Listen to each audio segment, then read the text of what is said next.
aliyekuwa na sura yake na mfano wake. Msomaji, mwalimu, nipe kitabu kinaitwa Wakolosai 1 aya yake ya 15.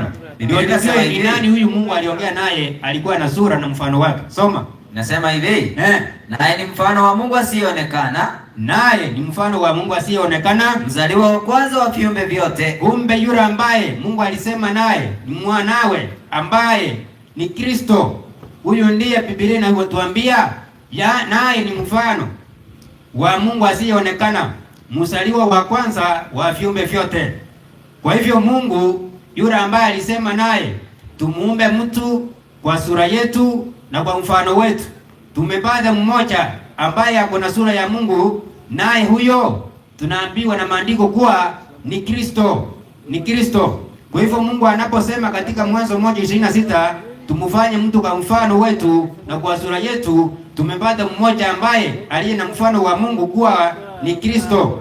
Ni Kristo. Sasa tunatafuta tena tujue ni nani aliye na mfano, aliye na sura ya Mungu. Maana Mungu alisema tumuumbe mtu kwa mfano wetu na kwa sura yetu. Na tumepata mmoja ambaye aliye na mfano wa Mungu, naye si mwingine ila ni Kristo. Sasa tunatafuta mwingine ili tujue ni wangapi walikuwa. Msomaji, mwalimu, tunatafuta mwenye ako na sura ya Mungu. Nipe Wakorintho wa 2:4. Biblia inasema hivi, ambao ndani yao Mungu wa dunia hii, eti ambao ndani yao Mungu wa dunia hii amepofusha fikra zao wasioamini. Amepofusha fikra zao wasioamini, isiwazukie nuru ya injili ya utukufu wake Kristo. Eti isiwazukie nuru ya injili ya utukufu wake Kristo, aliye sura yake Mungu. Eti aliye sura yake Mungu. Eti aliye sura yake Mungu. Kumbe yule ako na sura ya Mungu na mfano wa Mungu ni Kristo. Kumbe yule ako na sura ya Mungu na mfano wa Mungu ni Kristo. Kwa hivyo Mungu anaposema katika Mwanzo 1:26 tumfanye mtu kwa mfano wetu na kwa sura yetu, alikuwa anaongea na mtoto wake ambaye ni Yesu. Ambaye ni Yesu. Sasa waje tutafute ushahidi mwingine ili tujue kabla dunia haijaumbwa ni wangapi walikuwa? Ni wangapi walikuwa? Walikuwa miungu mitatu ama walikuwa wangapi? Msomaji, mwalimu, nipe Yohana Injili 17 aya yake ya 5. Yohana Injili 17 aya yake ya 5. Biblia inasema hivi, ni wangapi walikuwa kabla dunia haijaumbwa? Inasemaje? Biblia inasema, na sasa Baba, unitukuze mimi pamoja nawe. Huyu ni Yesu anaongea. Na ukisoma hii aya ya 17 unapata Yesu anaongea kupitia maombi. Anamuomba Mungu kupitia maombi. Sasa unapoanza 17:1 anaanza na maombi. Sasa ikifika aya ya 5 verse 5. Sasa sikia vile Yesu aliongea. Sasa soma. Nasema hivi. Na sasa Baba, unitukuze mimi pamoja nawe. Unitukuze mimi pamoja nawe kwa utukufu ule niliokuwa nao pamoja nawe. Kwa utukufu ule niliokuwa nawe pamoja nawe kabla ya ulimwengu kuwako. Kabla ya ulimwengu kuwako. Kumbe Yesu anajishuhudia mwenyewe kwamba alikuwa na baba yake kabla ya ulimwengu kuwako. Na tumeona maandiko yanasema Yesu ndiye mfano naye ndiye sura ya Mungu. Kwa hivyo tunaposema Mungu alisema katika Mwanzo 1:26 Mungu alikuwa peke yake na mtoto wake. Wala hawakuwa waungu watatu ama wawili. Hivyo ndivyo ilivyo. Kwa hivyo hiyo ndio Biblia. Kwa wale ambao wanadanganya wengi kuwa tuko na miungu mitatu, eti Mungu Baba, Mungu Mwana, Mungu Roho. Hiyo ni uongo. Hiyo hakuna kwa Biblia. Maana Biblia inajieleza yenyewe. Sasa huyu Mungu ambaye alikuwa na mtoto wake, maandiko yanaendelea kumweleza aje yeye ni nani? Msomaji, mwalimu, nipe kitabu kinaitwa Waefeso 1 aya yake ya 17.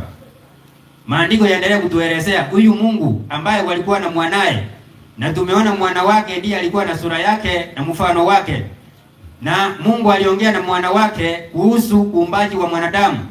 Kwa hivyo hapo tunaona kuna Mungu na kuna mwana. Sasa maandiko yanaendelea kumwelezea aje huyu Mungu ni nani.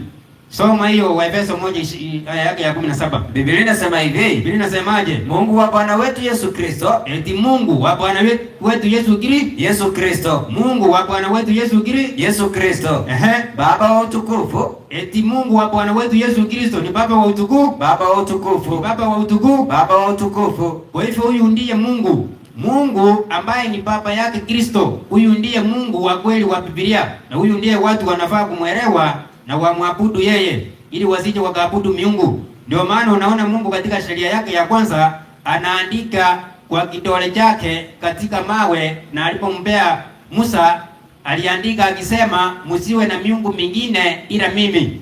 Msiwe na miungu mingine ila mimi. Hiyo ni kitabu cha Kutoka 20 aya yake ya 3. Hiyo ni kitabu cha Kutoka 20 aya yake ya 3. Kwa hivyo leo hii ukipata watu wanaabudu miungu zaidi ya mmoja, basi jua hao wanaabudu vinyao. Wanaabudu vinyao na hawaabudu Mungu wa kweli wa Biblia. Msomaji, mwalimu, Biblia inaendelea kutuelezea huyu Mungu. Mungu ako na nafsi ngapi? Mungu ako na nafsi ngapi? Nipe kitabu cha Isaya 45 aya yake 23. Isaya 45 aya yake 23. Ili tumuelewe Mungu wa Biblia, ndio tuangalie katika kanisa sa leo Mungu anayeabudiwa huko ni Mungu wa aina gani? Soma. Inasema hivi. Kwa nafsi yangu nimeapa. Eti kwa nafsi yangu nimeapa. Anzia 22. Inasema hivi. Niangalieni mimi. Eti niangalieni mimi. Mukaokolewe. Enyi ncha zote za dunia. Enyi ncha zote za dunia. Maana mimi ni Mungu. Eti maana mimi ni Mungu. Hapana mwingine. Eti maana mimi ni Mungu, hapana mwingine. Hapana mwingine. Endelea. Kwa nafsi yangu nimeapa. Kwa nafsi yangu ama kwa nafsi zangu? Kwa nafsi yangu. Kwa nafsi zangu ama kwa nafsi yangu? Kwa nafsi yangu. Kwa hivyo Mungu kulingana na maandiko akona nafsi moja. Akona nafsi moja. Hivyo ndivyo ilivyo. Kwa hivyo tunaendelea kujifundisha na maandiko, kuelewa Mungu wa maandiko ni nani, Mungu wa Biblia ni nani. Msomaji, mwalimu, je, huyu Mungu wa Israeli walipotoka Misri walifundishwa aje kuhusu huyu Mungu? Walifundishwa aje kuhusu huyu Mungu? Mungu aliagiza Musa awafundishe aje habari zake kuhusu Waisraeli. Nipe kitabu cha Kumbukumbu la Torati 6 aya yake ya 4. Biblia inasema hivi.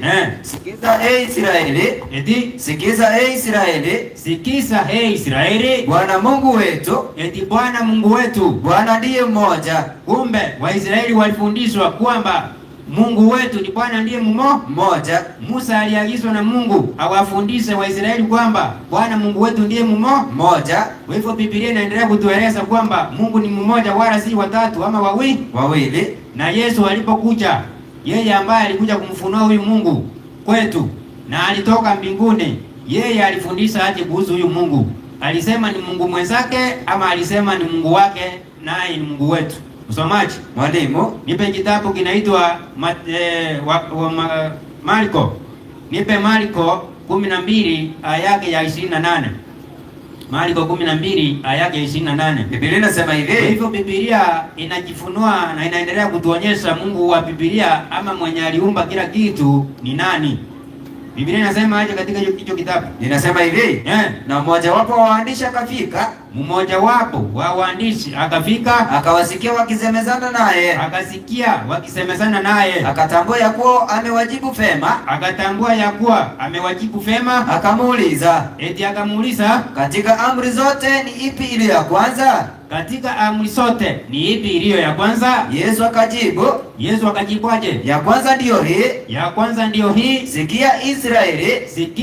Sikia Israeli. Bwana Mungu wetu. Eti Bwana Mungu wetu. Kumbe huyu Mungu hata ndiye Mungu wa Yesu. Maana Yesu alijibu akisema, sikiza Israeli, Bwana Mungu wetu. Endelea. Ni Bwana mmoja. Eti ni Bwana mmoja. Kumbe Mungu ambaye alifundishwa Waisraeli kwamba ni mmoja, huyu ndiye Mungu wa Yesu pia. Huyu ndiye Mungu wa Yesu pia. Lakini leo hii ukipata mtu anafundisha kwamba Yesu ndiye Mungu yule, isi huyu mtu atakuwa muongo kabisa. Atakuwa muongo, maana Yesu mwenyewe anajishuhudia akisema, Bwana Mungu wetu, Bwana ndiye mmoja. Kwa hivyo yule Mungu wa pekee wa kweli, huyu ndiye Mungu wa Yesu pia. Huyu ndiye Mungu wa Yesu pia. Msomaji, mwalimu, tunaendelea kupata ushuhuda, vile Mungu anaendelea kujifunua katika maandiko. Nipe kitabu kinaitwa Yohana Injili. Yesu alipofufuka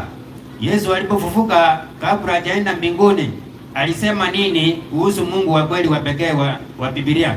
Nipe kitabu kinaitwa Yohana Injili 20 aya yake ya 17. Biblia inasema hivi. Biblia inasema aje? Yesu akamwambia usinishike. Eti usinishike. Kwa maana sijafaa kwenda kwa Baba. Eti kwa maana sijafaa kwenda kwa Baba. Kumbe Yesu alikuwa anapaa kwenda kwa Baba. Tu babali. Lakini enenda kwa ndugu zangu kawaambie. Ninapaa kwenda kwa Baba yangu. Eti ninapaa kwenda kwa Baba yangu. Naye ni Baba yenu. Kwa Mungu wangu. Eti kwa Mungu wangu. Naye ni Mungu wenu. Kumbe Yesu kura alipokuwa anaenda mbinguni alikuwa anaenda kwa Mungu wetu, naye ni Mungu wake. Kwa hivyo leo hii ukipata mtu anafundisha ama watu wameaminishwa kwamba Yesu ndiye yule Mungu, utamkubali ama utamkataa? Utamkataa. Kwa maana maandiko yanajishuhudia na Yesu mwenyewe anaendelea kufundisha watu kwamba Mungu mmoja ni baba yake, wala si yeye. Vile leo hii wengi wamedanganyika. Msomaji, mwalimu, nipe kitabu cha Yohana 8:19. Yohana 8:19. Yesu anaendelea kufundisha watu aje kabla hajaenda mbinguni. Wale waliomuuliza maswali kumuhusu baba yake, Yesu aliwajibu aje? 8:19 Yohana Injili nasema aje? Biblia inasema hivi. Basi wakamwambia, yuko wapi baba yako? Eti yuko wapi baba yako? Yesu akajibu aje? Mimi hamunijui, wala baba yangu hamumjui. Kwa hivyo kuna wale waliuliza Yesu baba yake ni nani? Yesu aliwajibu, mimi hamunijui na baba yangu hamumjui. Lakini kule kwenye aliwajibu aje? Nipe hiyo aya ya 54 hapo. Inaendelea kusema hivi.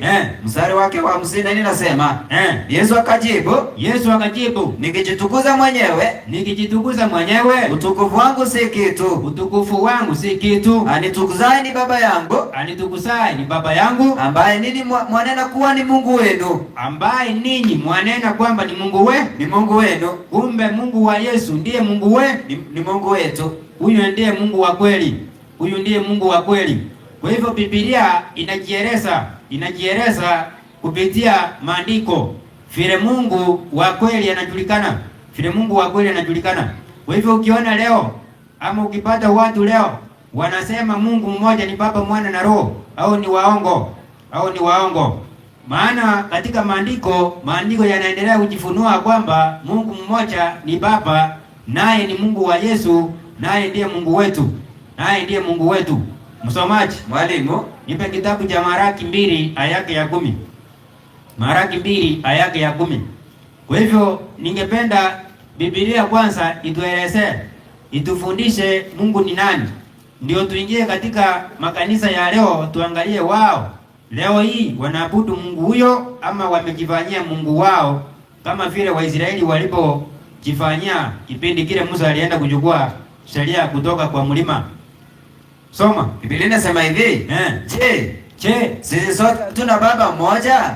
Sisi sote hatuna baba mmoja? Mungu aliyetuumba si mmoja tu. Eti Mungu aliyetuumba si mmoja tu. Kumbe maandiko yanaendelea kuthibitisha kwamba Mungu aliyetuumba ni mmoja tu. Wala si watatu. Hiyo ndio Biblia na hiyo ndio imani watu wa kweli wanafaa kuwa nayo. Wale ambao wanasema ni Wakristo wa kweli, hiyo ndio imani wanafaa kuwa nayo. Msomaji, mwalimu, hizi habari za kumjua Mungu, ni wengi wanakuwa na hiyo elimu ama ni wachache? Nipe kitabu kinaitwa Wakorintho wa kwanza 8:6 uende mpaka mstari wa 7. Ndio uelewe kwa nini leo hii Mungu wa kweli amegeuzwa na watu wameaminishwa Mungu ambaye siye yule ambaye aliumba dunia na vyote vilivyomo. Kwa nini? Maandiko yalikuwa yametabiri. Soma hiyo. Biblia inasema, lakini kwetu sisi eti lakini kwetu sisi Mungu ni mmoja tu. Kumbe maandiko yanashuhudia kwamba kwetu sisi wa Kristo Mungu ni mmoja tu, aliye Baba, ambaye vitu vyote vimetoka kwake, nasi tunaishi kwake. Yuko na Bwana mmoja Yesu Kristo, eti yuko na Bwana mmoja Yesu Kristo, endelea, ambaye kwake vitu vyote vimekuwako,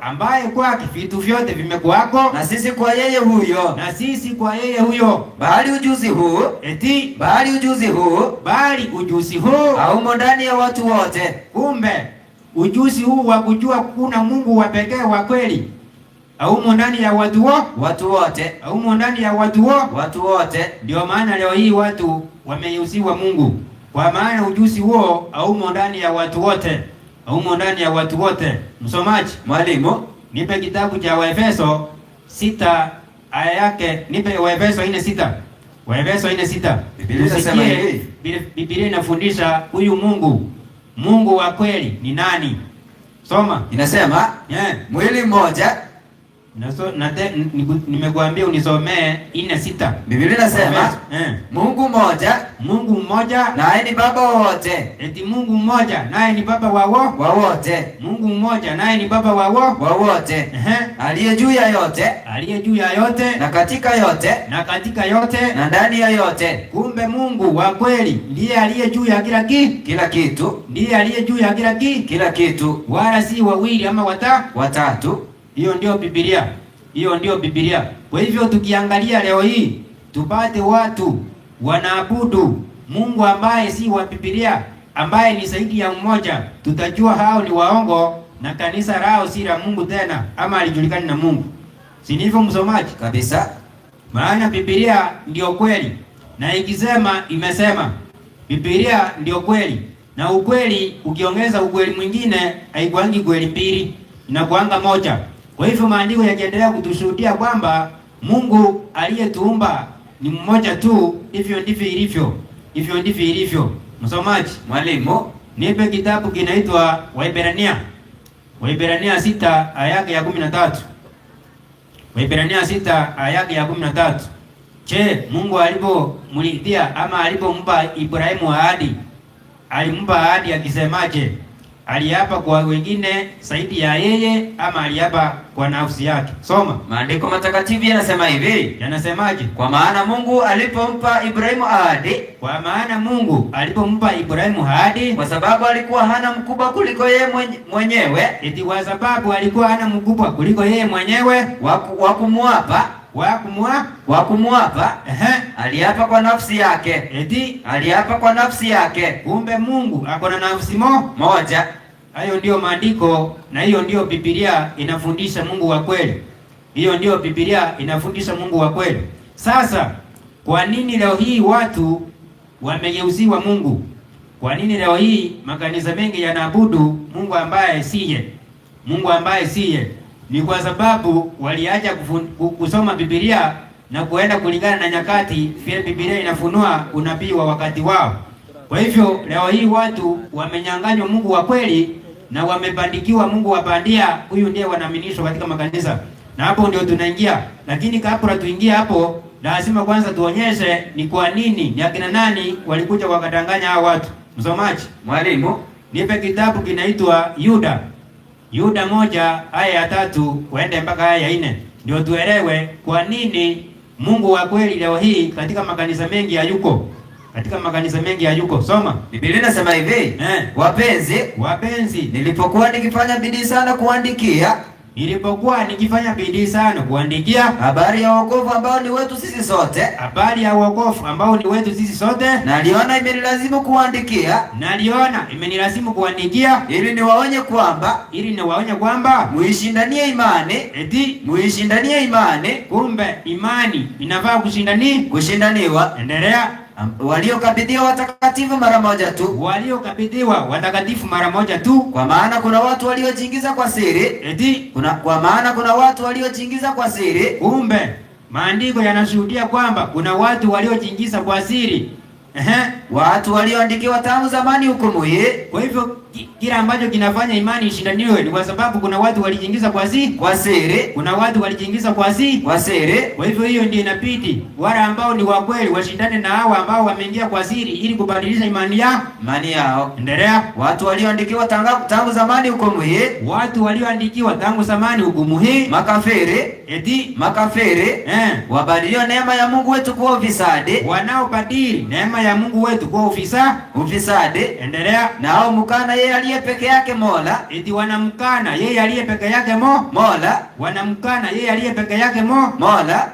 Na Bwana wetu Yesu Kristo. Kumbe hawa watu waliojiingiza kwa siri wanamkana yeye aliye peke yake Mola na wanamkana Yesu Kristo Bwana wetu. Kwa hivyo hao ndio wameingia wakabadilisha imani na kuanza kufundisha watu Mungu ambaye si yule ambaye aliumba dunia na mbingu.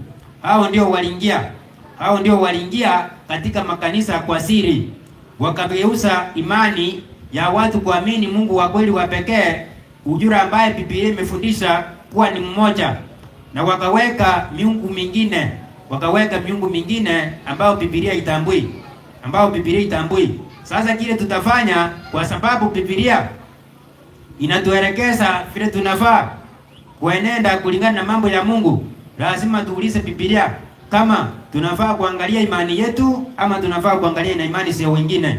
Kama tunafaa kuangalia imani za wengine, ndio tujue pia wanaamini nini, ili kama wameamini uongo tuwaonyeshe ukweli, ili watoke kwa uongo waamini ukweli, wasije waje kuokolewa. Maana maandiko yanasema uzima wa milele ni kumjua Mungu wa pekee wa kweli na Yesu aliyetumwa na huyu Mungu. Kwa hivyo tukipata wale ambao hawafundishi huyu Mungu wa pekee wa kweli, lazima tuwaonyeshe huyu Mungu ili warudi kwake. Msomaji, mwalimu, nipe kitabu kinaitwa Wafilipi 2 aya yake ya 4. Biblia inasema hivi. Biblia inasemaje? Kila mtu asiangalie mambo yake mwenyewe. Biblia inashauri kila mtu asiangalie mambo yake mwenyewe. Bali kila mtu aangalie mambo ya wengine. Bali kila mtu aangalie mambo ya wengine. Kwa hivyo ikiwa wewe ni Mwadventista wa Msabato, unafaa uangalie hata Waislamu ujue wanaamini nini. Unafaa uangalie wale wanashiriki kanisa katika makanisa ya PEFA ujue wanaamini nini.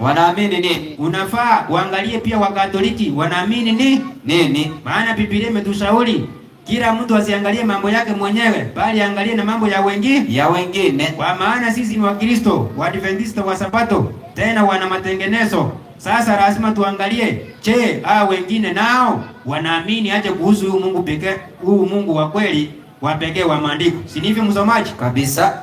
Sasa uko na kitabu kinaitwa Seventh Day Adventist Fundamental Beliefs. Naam. Kama uko nacho, nisomee ukurasa wa 23. Tusikie wao wanafundishaje watu katika kanisa lao.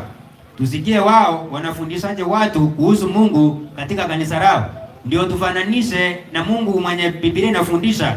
Tuone kama wanafanana.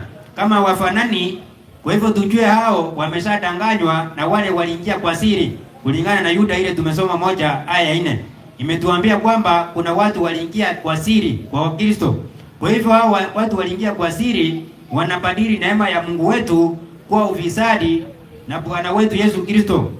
Hao ndio labda tunaweza pata waliingia na kubadilishia wengi imani, kwa sababu hawakukaa kwa maandiko na waende kulingana na vile Biblia inafundisha. Msomaji, mwalimu, hebu nisome hiyo kitabu Seventh Day Adventist 28 Fundamental Beliefs. Hiyo ni kitabu ambazo kimeandikwa na Waadventista wa Sabato ambao wanaongozwa na General Conference. Hicho ni kitabu kimeandikwa na viongozi wao. Hicho ndicho kinaongoza ibada zile ambazo zinafanyika katika kanisa lao. Kwa hivyo tunataka tukisome, maana Biblia imetushauri tusiangalie mambo yetu wenyewe, bali tuangalie mambo ya wengine. Kwa hivyo tunataka tusome hiyo kitabu ili tuelewe wao, kulingana na wao wanafundishaje kuhusu huyu Mungu ambaye aliumba mbingu na nchi. Ukurasa wa 23 tusome tusikie vile kinasema. Inasema hivi. There is one God. There is one God, Father, Son, and the Holy Spirit. Hicho kitabu kinafundisha Mungu mmoja ni Baba, Mwana na Roho Mtakatifu. Roho Mtakatifu. Lakini Biblia imetufundisha Mungu mmoja ni nani? Ni Baba. Wakorintho wa kwanza 8:6. Soma tusikie. Biblia inasema hivi, lakini kwetu sisi, lakini kwetu sisi Mungu ni mmoja tu. Mungu ni mmoja tu aliye Baba. Kwa hivyo Biblia inatufundisha Mungu ni mmoja tu aliye Baba. Lakini kitabu cha Wasabato wanaoongozwa na General Conference inafundisha aje? There is one God. There is one God, Father, Son, and the Holy Spirit. And the Holy Spirit. Kwa hivyo hicho kitabu na Biblia vinaelewana? Hapana. Hicho kitabu na Biblia vinaelewana? Hapana. Biblia inafundishaje? Lakini kwetu sisi, Mungu ni mmoja tu. Mungu ni mmoja tu aliye Baba. Kumbe Biblia inafundisha Mungu ni mmoja aliye Baba. Biblia ifundishi Mungu ni mmoja aliye Baba, Mwana na Roho Mtakatifu. Biblia inafundisha Mungu ni mmoja aliye Baba. Lakini kitabu cha Waadventista wa Sabato kinafundisha Mungu mmoja ni Baba, Mwana na Roho. Kwa hivyo kinaenda kinyume na Biblia. Kwa hivyo kinaenda kinyume na Biblia. Kwa hivyo kulingana na Biblia, hicho ni kitabu unafaa kukataa. Maana unafaa kufuata ukweli, na ukweli ni mmoja. Na ukweli huo unapatikana kwa maandiko. Msomaji, mwalimu, Yohana 17:17 inatuambia aje? Ukweli ni nini? Inasema hivi, uwatakase kwa ile kweli. Neno lako ndio kweli. Eti neno lako ndio kweli. Na neno hilo ndilo tumesoma limetushauri kwamba Mungu mmoja ni Baba, wala si Baba, Mwana na Roho. Lakini kitabu cha Waadventista wa Sabato kinasema Mungu mmoja ni Baba, Mwana na Roho. Kwa hivyo kinapingana na Biblia. Hivyo ndivyo ilivyo. Kwa hivyo wale ambao mumeamini na mnaabudu Mungu huyo katika kanisa lenu, basi mjue mmetoka kwa imani. Na mumetimiza andiko la wa Timotheo wa kwanza 4:1. Msomaji, mwalimu, nisomee Timotheo wa kwanza 4:1 usikie vile inasema. Kwa hivyo hawa wamejitenga na imani. Maana tumeona wale ambao watapata uzima lazima wamjue Mungu wa pekee wa kweli na Yesu aliyetumwa na huyu Mungu. Na Biblia imetufundisha huyu Mungu wa kweli ni Baba, wala si Baba, Mwana na Roho. Wala si Baba, Mwana na Roho. Hebu tusome hilo andiko. Biblia inasema hivi. Biblia inasemaje? Basi Roho anena waziwazi ya kwamba nyakati za mwisho wengine watajitenga na imani, wakisikiliza roho zidanganyazo na mafundisho ya mashetani. Kwa hivyo nyakati za mwisho kulitakuwa wengine watajitenga na imani, na tumeona katika Biblia